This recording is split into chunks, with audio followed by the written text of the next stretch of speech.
Louvado seja nosso Senhor Jesus Cristo, para sempre seja louvado. Querido povo de Deus, Evangelho do dia dominical.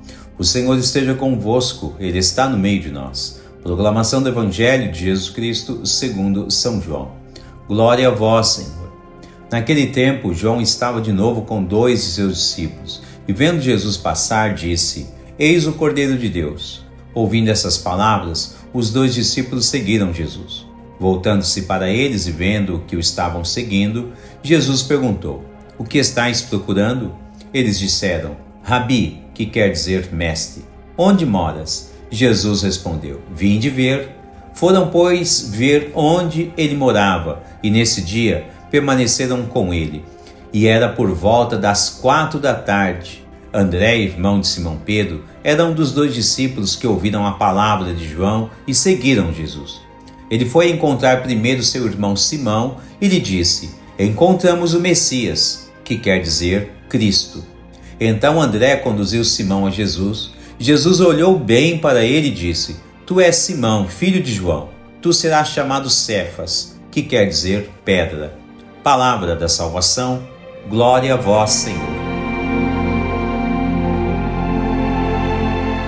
Querido povo de Deus, hoje, ainda bem no comecinho do tempo comum, no segundo domingo, a Sagrada Liturgia se abre a todos nós como uma espécie de intervenção quase que direta de Deus na vida de todos os seus filhos.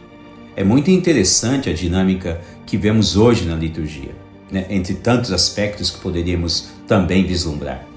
Em que sentido a liturgia torna-se interessante, especialmente hoje? Teríamos várias direções de reflexões para comentá-la, mas penso que a área a qual se refere o chamado de Deus em nossas vidas é simplesmente fascinante. E por qual motivo? Simplesmente pelo fato de que Deus, sendo onipotente, Ele poderia realizar todas as coisas sem nós. Santo Agostinho diz assim: Deus que te criou sem ti, não quer te salvar sem ti. De fato, este é um pensamento muito sedutor, que já de antemão quer estabelecer um contato quase que direto entre nós e o Salvador. Por isso, a liturgia nos encanta ao vermos Deus chamar o jovem Samuel. E o jovem parece não estar totalmente preparado em face de que não compreendeu bem a voz do Senhor em sua vida. Facilmente compreendemos aqui o quanto Deus nos conhece melhor do que a nós mesmos. Notem que, mesmo que o jovem ainda parece ser imaturo com o chamado de Deus, mesmo assim, Deus conhece a sua potencialidade e o chama para ser um instrumento de sua graça.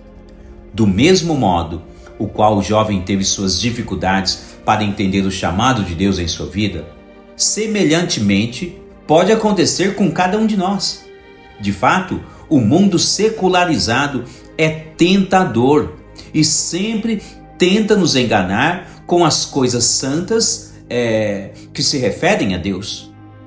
Por vezes, o nosso apego demasiado nesta vida nos impede de ouvir claramente a voz e o chamado de Deus na vida diária. Vejam que, segundo o pensamento de Santo Agostinho aqui citado,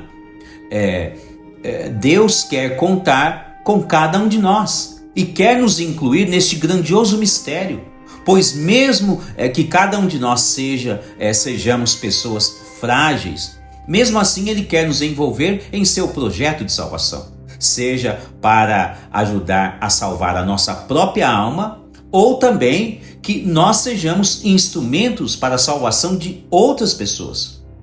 À vista disso, fica pouco mais fácil de entender a exortação paulina na segunda leitura de hoje, a qual nos recorda que nossos corpos são templos do Espírito Santo.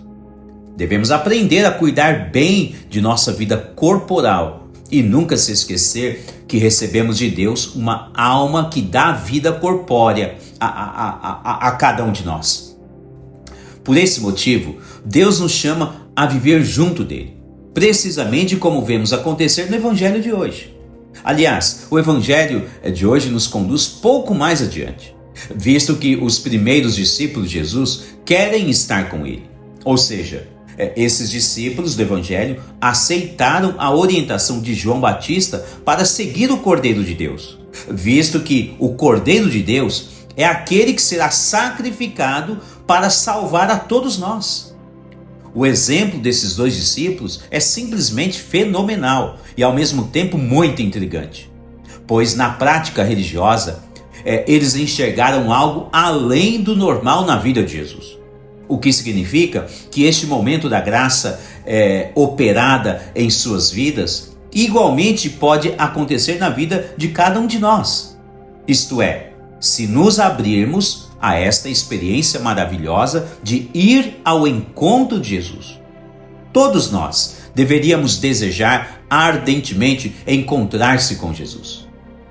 Em sua primeira encíclica, Deus Caritas Est, ou seja, Deus é amor, Bento XVI fez a seguinte observação: ao início do ser cristão, não há uma decisão ética ou uma grande ideia, mas o encontro com um acontecimento, com uma pessoa que dá à vida um novo horizonte e, desta forma, o rumo decisivo.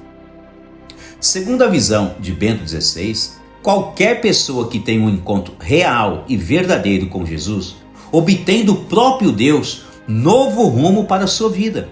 Um rumo que, segundo Bento XVI, é decisivo. Ou seja, quando Deus nos chama, é porque Ele tem algo grandioso para cada um de nós, para todos os seus filhos. Não protere sua resposta a Deus. Não tenha medo, não tenha receios. Deus quer apenas ajudar, auxiliar a todos os seus filhos, sobretudo aqueles que têm maiores dificuldades em sua vida espiritual, familiar, social, enfim.